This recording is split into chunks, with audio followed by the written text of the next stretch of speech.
পঠিত বলে গণ্য হোক। বিসমিল্লাহির রহমানির রহিম। মাননীয় স্পিকার, আসসালামু আলাইকুম। প্রথমে আমি আল্লাহ রাব্বুল আলামিনের শুকরিয়া আদায় করছি আজকের এই পবিত্র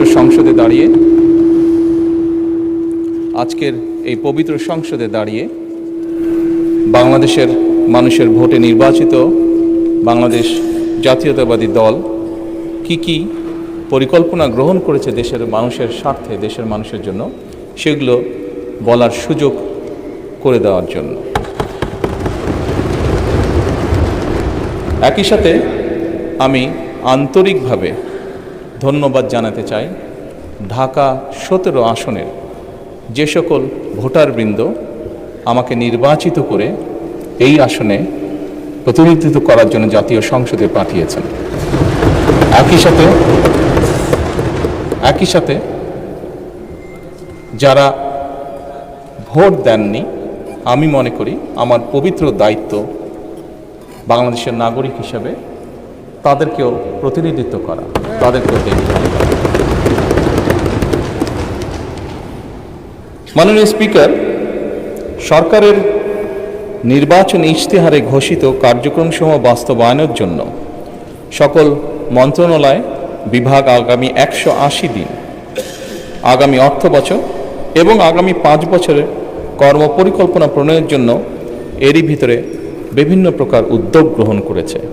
ইতিমধ্যে নির্বাচনী ইশতেহারে ঘোষিত কিছু গুরুত্বপূর্ণ কার্যক্রম বাস্তবায়নের লক্ষ্যে উল্লেখযোগ্যভাবে অগ্রগতিও হয়েছে।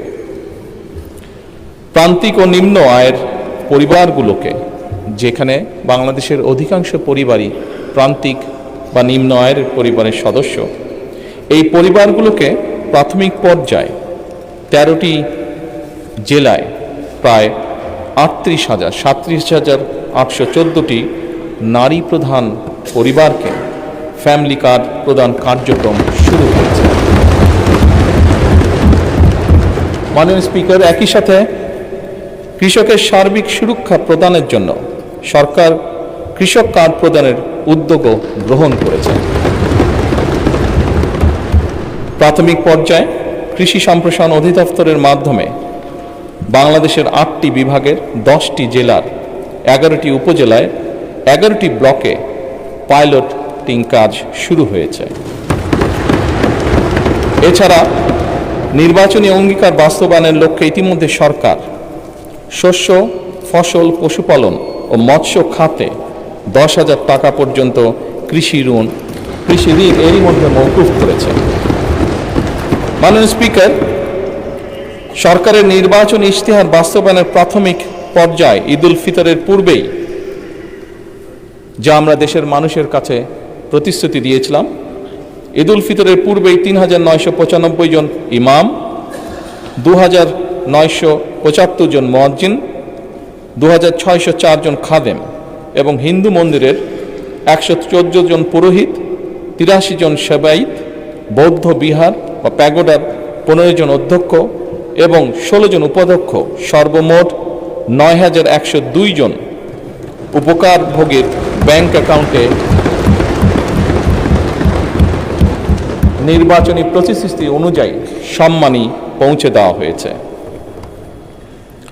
মাননীয় স্পিকার, ই হেলথ কার্ড প্রদান বিষয়ে পাইলটিং কার্যক্রমের আওতায় খুলনা জেলায় ই হেলথ কার্ড প্রদানের জন্য একটি প্রকল্প অনুমোদন প্রক্রিয়াধীন রয়েছে। সরকারের নির্বাচনী ইশতেহার অনুযায়ী আগামী 5 বছরে ইনশাআল্লাহ 20,000 কিলোমিটার খাল খনন পুনর্খনন কর্মসূচি গত 16 মার্চ 2026 হতে বাস্তবায়ন শুরু হয়ে গিয়েছে। এর মধ্যে জুন 2026 পর্যন্ত পানি সম্পদ মন্ত্রণালয়, স্থানীয় সরকার বিভাগ ও কৃষি মন্ত্রণালয় 1204 কিলোমিটার খাল খনন পুনর্খনন করবে ইনশাআল্লাহ। এছাড়া দুর্যোগ ব্যবস্থাপনা ও ত্রাণ মন্ত্রণালয় কর্তৃক 2026 সাল পর্যন্ত কাবিটা, টিআর এই সকলের মাধ্যমে 1500 কিলোমিটার খাল খনন পুনর্খনন সংস্কারের কাজ হবে ইনশাআল্লাহ। মাননীয় স্পিকার, সামগ্রিক বিশ্বে পরিবেশ একটি সিরিয়াস কনসার্ন হয়ে দেখা দিয়েছে। আমরা ইনশাল্লাহ 5 বছরে 25 কোটি বৃক্ষরোপণ ও সবুজ কর্মসংস্থান সৃষ্টির লক্ষ্যে বনায়ন সৃজনের জন্য ইতিমধ্যে 1,50,00,000 বিভিন্ন প্রজাতির চারা উৎপাদন করা হয়েছে। এই উৎপাদিত চারাসমূহ চলতি বছর আসন্ন বর্ষা মৌসুমে ইনশাল্লাহ রোপণ করা হবে। মাননীয় স্পিকার, দেশের শিশু সন্তানদেরকে সহযোগিতা করার জন্য, তাদের পাশে দাঁড়ানোর জন্য আমাদের একটি নির্বাচনী প্রতিশ্রুতি ছিল এবং তারই অংশ হিসেবে এই বছরই সরকারি প্রাথমিক বিদ্যালয় ইনশাল্লাহ 2 লক্ষ শিশুর মাঝে বর্তমান সরকার বিনামূল্যে স্কুল ড্রেস বিতরণের পরিকল্পনা বাস্তবায়ন করবে ইনশাল্লাহ। কারিগরি ও ভাষা দক্ষতা উন্নয়নে আগামী 180 দিনের মধ্যে কারিগরি শিক্ষা প্রতিষ্ঠানে 9,000 শিক্ষককে ট্যাব প্রদান করা হবে ইনশাল্লাহ। 3,832টি মাল্টিমিডিয়া ক্লাসরুম স্থাপন করা হবে। একই সাথে 172 জন শিক্ষার্থীকে ইটালিয়ান ও জাপানিজ ভাষা শিক্ষা প্রদান করা হবে। মাননীয় স্পিকার, একই সাথে 418টি কারিগরি ও মাদ্রাসা শিক্ষা প্রতিষ্ঠানে জুন 2026-এর মধ্যে ফ্রি ওয়াইফাই চালুর উদ্যোগ গ্রহণ করা হয়েছে। একই সাথে মাননীয় স্পিকার, বাংলাদেশে ঢাকা শহর সহ বিভিন্ন গুরুত্বপূর্ণ জায়গাগুলোতে পাবলিক প্লেস যেগুলোকে আমরা কনসিডার করি, এরকম অনেকগুলো জায়গাতে এর মধ্যেই ঢাকা কমলাপুর স্টেশন, ঢাকা বিমানবন্দর সহ এরকম গুরুত্বপূর্ণ জায়গাগুলোতে এরই মধ্যে ফ্রি ওয়াইফাই স্থাপন করা হয়েছে। মাননীয় স্পিকার, আপনি নিজেও একজন খেলোয়াড় ছিলেন, বাংলাদেশের অন্যতম ফেমাস খেলোয়াড় ছিলেন, ফুটবল প্লেয়ার ছিলেন। সারা দেশের শহর এবং গ্রাম অঞ্চলে খেলার মাঠ নির্ধারণ ও অবকাঠামো উন্নয়নে কর্মকৌশল নির্ধারণের জন্য কেন্দ্রীয় পর্যায়ে এরই ভিতরে কমিটি গঠন করা হয়েছে। হাইটেক সফটওয়্যার পার্ক ও আইসিটি সেন্টারসমূহ কার্যকরভাবে পরিচালনার জন্য এবং বাংলাদেশে আমাদের ইয়াং জেনারেশন যারা বিভিন্ন আইটিতে কাজ করে থাকে, তারা যাতে তাদের আর্থিক বা যেই অর্থ তারা সঞ্চয় করে থাকে, এটি যাতে স্বাচ্ছন্দ্যে তারা এই দেশে নিয়ে আসতে পারে, সেই জন্য পেপ্যালের কার্যক্রম আরম্ভ করার কার্যকর উদ্যোগ এরই মধ্যে গ্রহণ করা হয়েছে এবং এর জন্য একটি কমিটিও গঠন করা হয়েছে। মাননীয় স্পিকার, নির্বাচনী ইশতেহারকে প্রাধান্য দিয়ে বেতন কাঠামো আদায় জাতীয় ক্রীড়াবিদদের জন্য, যা আপনি নিজেও আমি বিশ্বাস করি অ্যাপ্রিসিয়েট করবেন মাননীয় স্পিকার, এরই ভিতরে ক্রীড়া ভাতা চালু করা হয়েছে। প্রাথমিক পর্যায়ে 500 জন ক্রীড়াবিদকে এই ভাতার আওতায় আনার পরিকল্পনা নেওয়া হয়েছে, যার মধ্যে মাননীয় স্পিকার এরই ভিতরে 129 জন আন্তর্জাতিক বিষয়ে সাফল্য অর্জনকারী ক্রীড়াবিদকে এরই ভিতরে ভাতা প্রদান করা হয়েছে। মাননীয় স্পিকার, ল্যাঙ্গুয়েজ স্টুডেন্ট ভিসায় বর্তমান জামানতবিহীন যে ঋণ ছিল তার সীমা যাতে আমাদের ছাত্ররা, আমাদের ইয়াং জেনারেশনের সদস্যরা যাতে সহজেই বিদেশে যেতে পারে এই কর্মসূচির আওতায়, তার জন্য তাদের ঋণ সীমা 3 লক্ষ থেকে 10 লক্ষ টাকায় উন্নীত করা হয়েছে। জাপানগামী শিক্ষার্থীদের জন্য ভিসা সিওই এর ভিত্তিতে এই ঋণ প্রদান সহজকরণ করা হয়েছে আগের থেকে অনেক। মাননীয় স্পিকার, আপনাকে ধন্যবাদ আপনার প্রশ্নের জন্য। আমরা যে কৃষক কার্ডটি ইনশাল্লাহ আগামী 14 তারিখে পয়লা বৈশাখের দিন চালু করতে যাচ্ছি,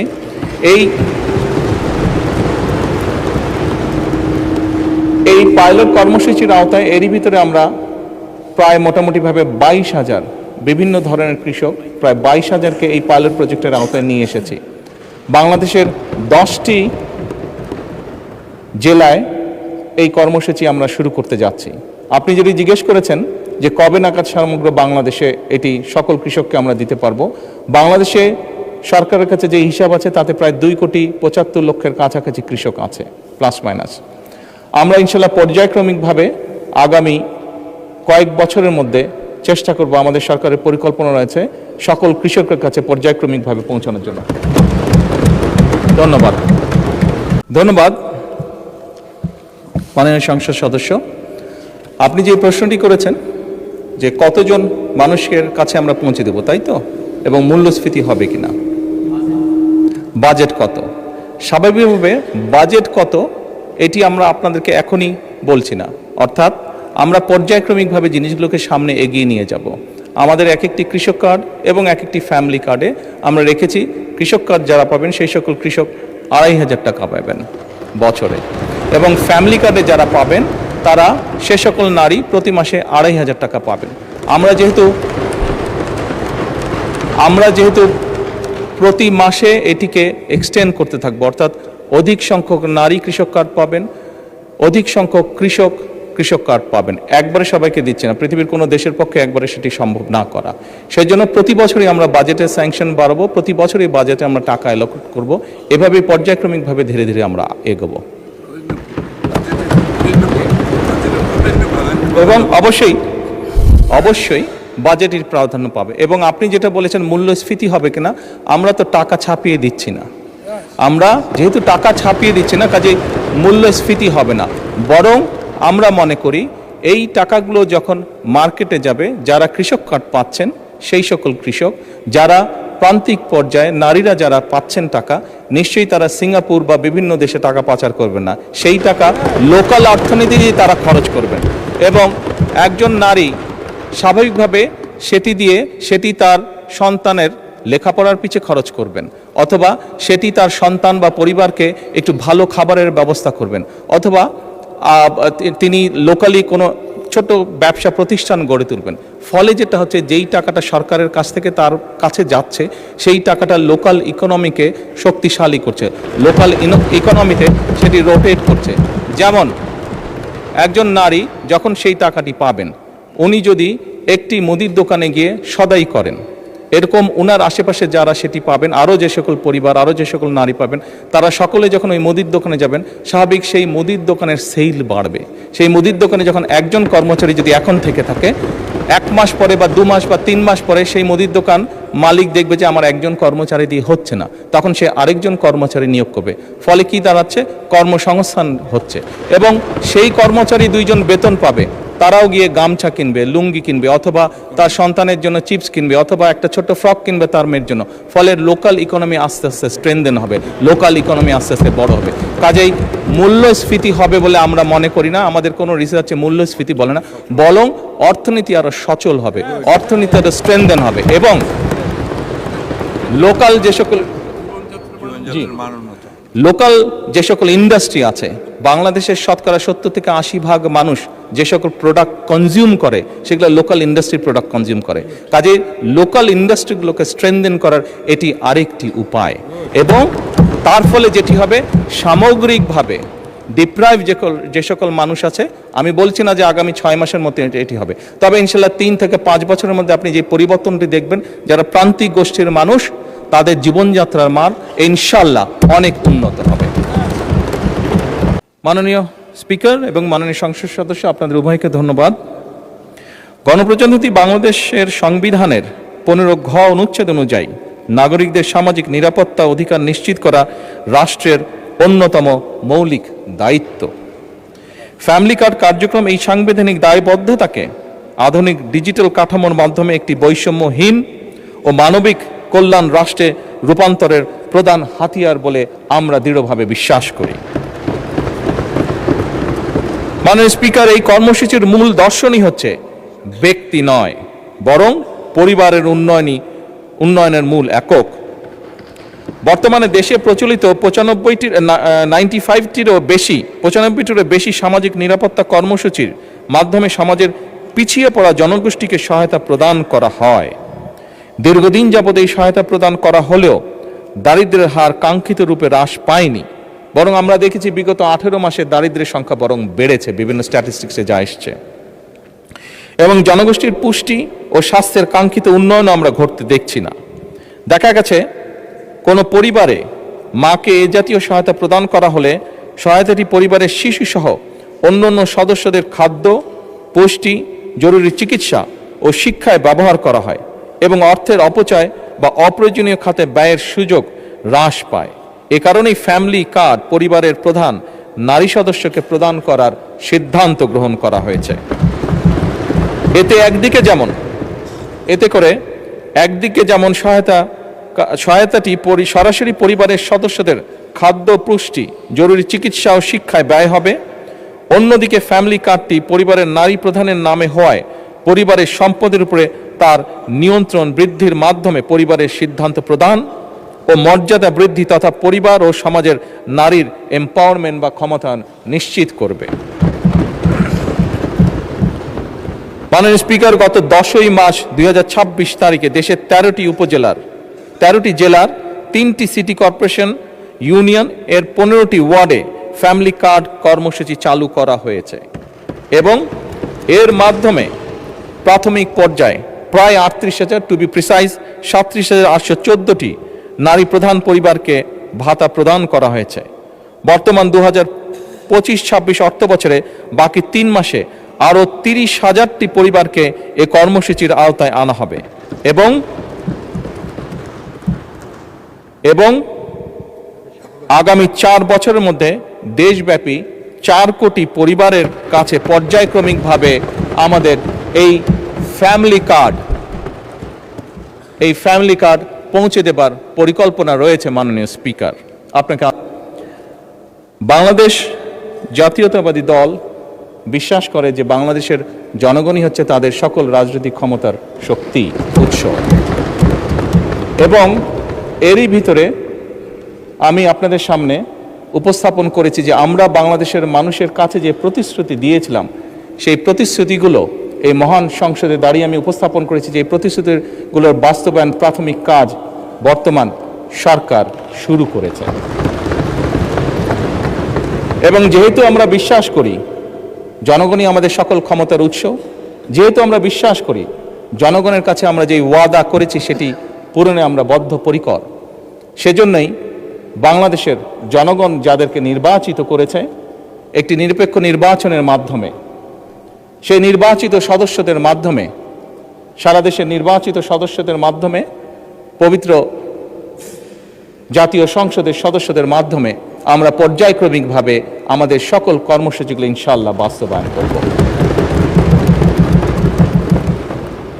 মাননীয় সংসদ সদস্য, মাননীয় স্পিকার, আমরা দেখেছি অতীতে, মাননীয় সংসদ সদস্য,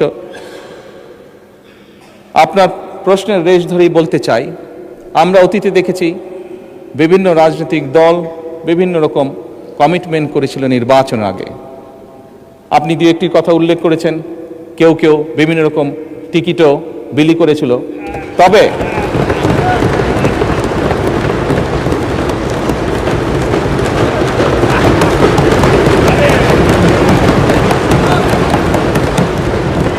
মাননীয় স্পিকার,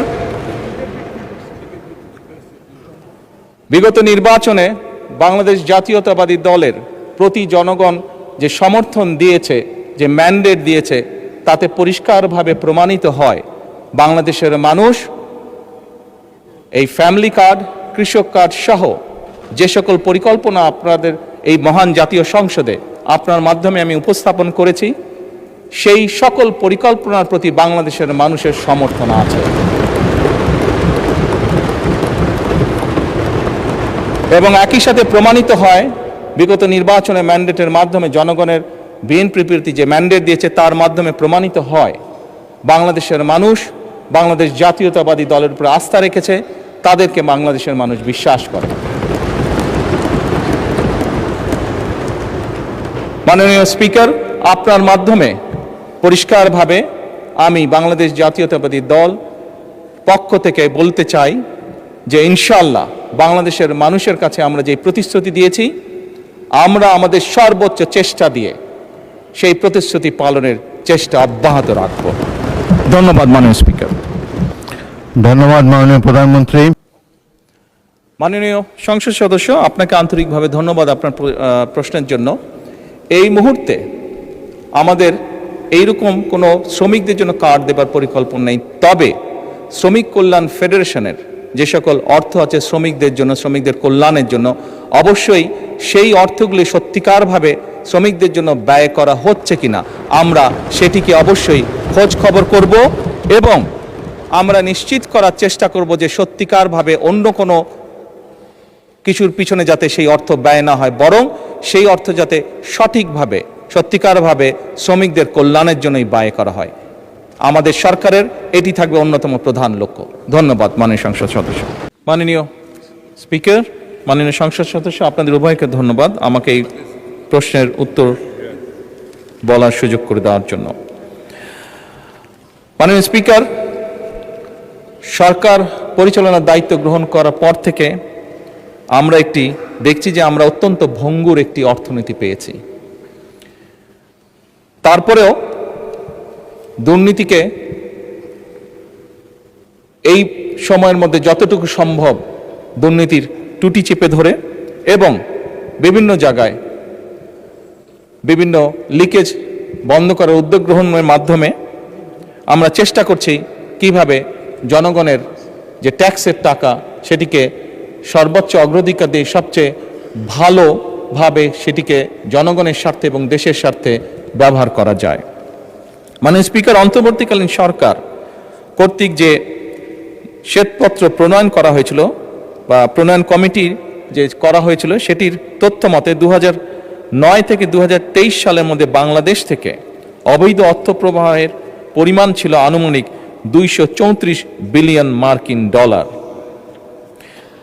যা বছর হিসাবে যদি আমরা ভাগ করি তাহলে বছরে গড়ে 16 বিলিয়ন মার্কিন ডলার, বাংলাদেশি টাকায় 1.8 লক্ষ কোটি টাকা। মাননীয় স্পিকার, পাচারকৃত প্রত্যেক বছর পাচারকৃত এই অর্থ একাধিক দেশে স্থানান্তরিত হয় অভিযোগ থাকায় তা উদ্ধারে সংশ্লিষ্ট দেশগুলোর সাথে মাননীয় স্পিকার এরই ভিতরে তথ্য বিনিময়, সম্পদ শনাক্তকরণ এবং পারস্পরিক আইন সহায়তা জোরদার করা হচ্ছে। মাননীয় স্পিকার, এই লক্ষ্যে পারস্পরিক আইন সহায়তা চুক্তি বা মাল্টিপল লিগ্যাল অ্যাসিস্ট্যান্ট ট্রিটি সম্পাদন এবং মাল্টিপল লিগ্যাল অ্যাসিস্ট্যান্ট রিকোয়েস্ট এর বিনিময় মিউচুয়াল লিগ্যাল অ্যাসিস্ট্যান্ট সম্পাদন এবং মিউচুয়াল লিগ্যাল অ্যাসিস্ট্যান্ট রিকোয়েস্টের বিনিময় প্রক্রিয়ার জন্য পররাষ্ট্র মন্ত্রণালয় সংশ্লিষ্ট সকল মন্ত্রণালয় এবং সংস্থার সাথে সরকার নিবিড়ভাবে কাজ করছে। অর্থ পাচারের গন্তব্য যে দেশগুলো প্রাথমিকভাবে সরকার চিহ্নিত করতে সক্ষম হয়েছে সেই দেশগুলো হলো USA, UK, Canada, Switzerland, Australia, Thailand, UAE, Singapore, Malaysia এবং হংকং, চায়না। এদের মধ্যে 3টি দেশের মালয়েশিয়া, হংকং এবং সংযুক্ত আরব আমিরাতের সাথে চুক্তি স্বাক্ষরের বিষয়ে সম্মতি প্রদান করা হয়েছে। অপর 7টি দেশের সাথেও চুক্তি স্বাক্ষরের বিষয়টি মাননীয় প্রক্রিয়াধীন আছে। আমরা চেষ্টা করছি, আমাদের এন্ড থেকে আমরা চেষ্টা করছি এটাকে যত দ্রুত সম্পন্ন করা সম্ভব হয়। মাননীয় স্পিকার, ইতিমধ্যে বাংলাদেশ ব্যাংকের গভর্নরের সভাপতিত্বে একটি আন্তঃসংস্থা টাস্কফোর্স গঠন করা হয়েছে। এই টাস্কফোর্স কর্তৃক চিহ্নিত এবং অগ্রাধিকার প্রাপ্ত 11টি মামলায় পাচার হওয়ার অর্থ পুনরুদ্ধারের জন্য আইনি প্রক্রিয়া চলমান রয়েছে।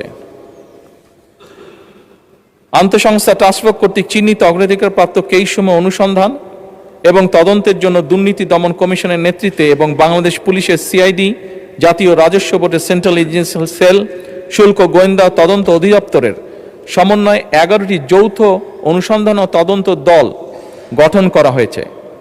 GIT গঠনের পর অগ্রাধিকার প্রাপ্ত মামলাগুলো অগ্রগতি নিম্নরূপ। মাননীয় স্পিকার, যেই নিম্নরূপ এটি পঠিত বলিয়া গণ্য করিতেছি। মাননীয় সংসদ সদস্য, আপনাকে ধন্যবাদ আপনার সম্পূরক প্রশ্নের জন্য। আপনি যেটি করেছেন এক কথায় যদি বলতে হয় এটি জনগণের অর্থ, এবং যেহেতু আমরা জনগণ দ্বারা নির্বাচিত সরকার, জনগণের প্রতি এবং দেশের প্রতি আমাদের একটি দায়বদ্ধতা আছে। খুব স্বাভাবিকভাবেই জনগণের অর্থ ফিরিয়ে নিয়ে এসে জনগণের জন্য এবং দেশের জন্য সেটি ব্যয় করা এই সরকারের অন্যতম প্রধান দায়িত্ব। কাজেই এই ব্যাপারে যেভাবেই হোক, যেই পদক্ষেপ গ্রহণ করলে জনগণের অর্থ ফেরত আসবে, আপনি নিশ্চিত থাকতে পারেন এই সরকার সেই পদক্ষেপই গ্রহণ করবে ইনশাআল্লাহ। মাননীয় স্পিকার এবং মাননীয় সংসদ সদস্য, আপনাকে ধন্যবাদ এই প্রশ্নটি করার জন্য। প্রথমত, এই অন্যায়ের সাথে যারা জড়িত তাদের লিস্ট করার দায়িত্ব প্রধানমন্ত্রীর কার্যালয়ের নয়, এটি লিস্ট করার দায়িত্ব সরকারের সংশ্লিষ্ট বিভাগ আছে, তারা এটি লিস্ট করছে। দ্বিতীয় বিষয়টি হচ্ছে মাননীয় সংসদ সদস্য, মাননীয় স্পিকার, এটি বর্তমান সরকার একটি নির্বাচিত সরকার। আমরা অতীতে দেখেছি সরকারের বিভিন্ন ব্যক্তিবর্গ তাদের বিভিন্ন রকম ইচ্ছা আগ্রহের কারণে দেশের আইন কানুন নীতি নৈতিকতার তোয়াক্কা না করে যাকে যেরকম হয়েছে উঠিয়ে নিয়ে গেছে, যার কাছ থেকে যেরকম মনে হয়েছে জোর করে কিছু লিখিয়ে নিয়ে গেছে। বর্তমান সরকার আইনের প্রতি শ্রদ্ধাশীল। বর্তমান সরকার দেশের প্রচলিত আইন মেনে কাজ করতে চায় এবং আইনের ভিত্তিতেই বিচার করতে চায়, যাতে করে কোনো মানুষ ন্যায্য আইন থেকে বঞ্চিত হতে না পারে। এবং সে কারণেই মাননীয় স্পিকার, আইনগতভাবেই আমরা সকল প্রক্রিয়া গ্রহণ করব। আইনগতভাবেই আইন তার নিজস্ব গতিতে এগিয়ে যাবে এবং দেশের প্রচলিত আইন অনুযায়ী নির্ধারিত হবে যা তাদের শাস্তি, যারা এই দেশের অর্থ, এই দেশের জনগণের অর্থ তছরুফ করেছে বা এই দেশের জনগণের অর্থ যারা পাচার করেছে। ধন্যবাদ মাননীয় স্পিকার।